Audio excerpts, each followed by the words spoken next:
Hello and welcome to Vancouver Carpenter. Today I'm going to teach you a few tips on using a skill saw and cutting plywood. So first off, make sure that whatever you're cutting on top of can afford to get a few scratches. So this saw has some apprentice marks, and I'll tell you about those when I'm done doing the plywood. First, I'm going to put a couple of chunks of wood up here because I can afford to get some little cuts in these. Next, I got my plywood.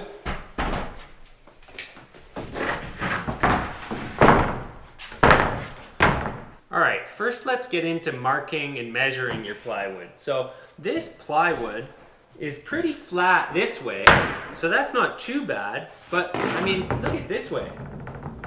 There's probably a good 3 inches of curve in this thing. So the traditional method of making a lot of my marks on here is going to be using a chalk line. Let's say we want to do a 12-inch cut on this. So I'm going to mark 12 inches here. I'm going to mark 12 inches here, and I'm going to snap my chalk line. And the curve in this is so great that it might actually mess up my line. It might also be okay. But let's take a look.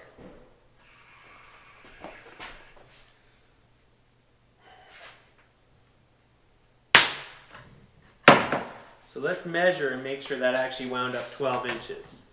Okay, so it didn't. It's 11 and 13/16. So I am 3/16 of an inch, almost a 1/4 inch off by doing that method.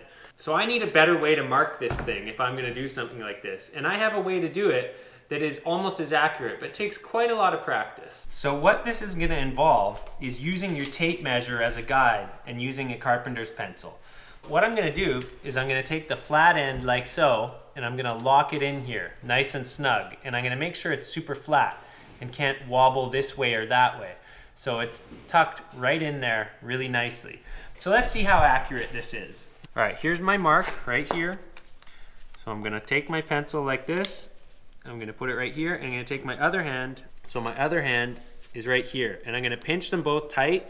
In fact, I'm actually pulling a tiny bit. So I'm actually pulling like this to keep everything taut so that it can't waver and move around. So again, put my pencil on my mark, put my hand right here, and I'm now just gonna pull. And what you need to make sure of is that you're not going like this, because when you go like this, you can see it changes. See that arc right there?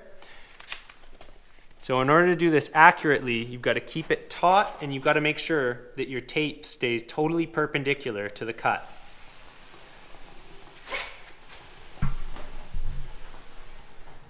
Okay, so let's measure this and see how accurate it is. Right here, we're at 12 inches. Right here, we're at 12 inches. Right here, we're at 12 inches. Okay, 12 and a 32nd. Right here, we are at 12 and a 32nd. And how big can you do this? So I can safely do this up to 2 feet. All right, so we're gonna mark at 2 feet. And now, it gets a little more challenging the wider you go. But I'm going to make sure that I start off parallel, and I'm going to pull down like so. So I can tell I moved a little bit down here, but I'm still at 2 foot and 1/16. 2 foot and a 32nd. 2 foot. So you can see with practice, you can get a really good degree of accuracy here. I'm within a 1/16 of an inch, which for framing is totally acceptable. All right, Mr. Big Shot, what about the length of the board? Can I do it along the length of the board? Yes, I can, but keep one thing in mind. Take a look at your plywood first and make sure it doesn't have super big splinters or ragged edges, and wear gloves if you're gonna do a rip doing this measurement. So let's see, I'm gonna choose, say, 14 inches here.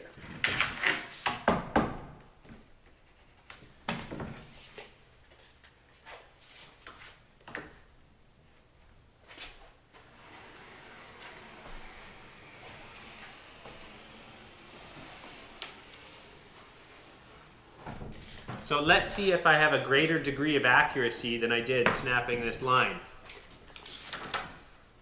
14 and a 16th. 14 and a 16th. 14. 14.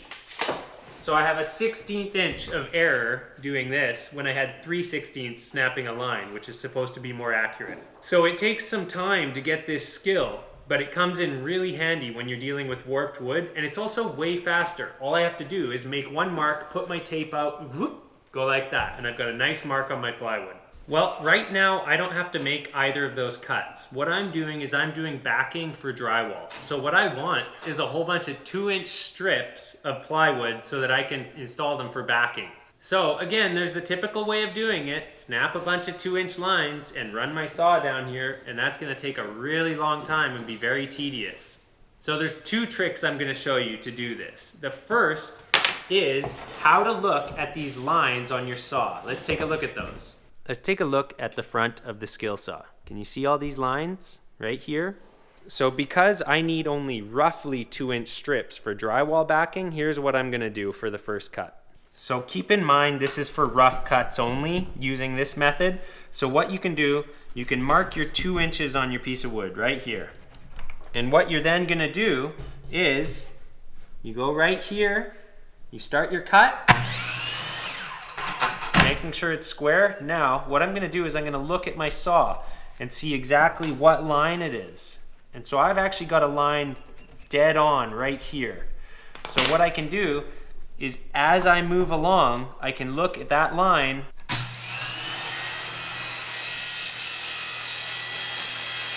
and I can watch that line the whole way down.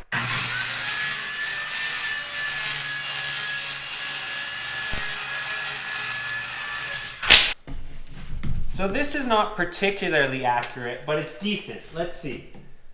I've got 1 inch and 15/16, inch and 15/16, inch and 7/8 almost, 2 inches, inch and 15/16. So I've got a little bit of variance here, but it's well within range for strips of backing for drywall.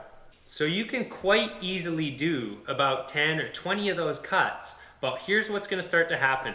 It's gonna start to go wavy on you, and it's gonna get progressively more wavy.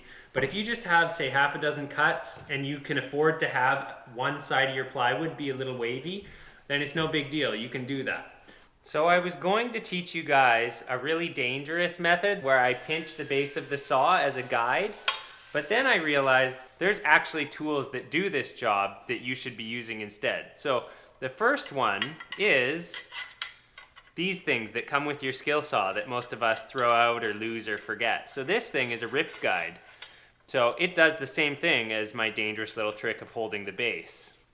So you clamp it down, and then I've got, you know, looking at that, it's probably like a 3-inch rip. Also though, for those of you that have thrown these out or don't have one, I thought of a new little tip you can do. Ta-da! So I tried it out, it actually worked really well. So I clamped that on my 2-inch mark. And you know, for just some rips down this that don't need to be super straight, but just need them for drywall backing, this worked really well instead of dangerously teaching you guys how to hold your saw, which was a bad idea, so don't do it. So I'm now gonna have one hand here, one hand here. Gonna make sure my saw is pretty square with the wood, just looking at it.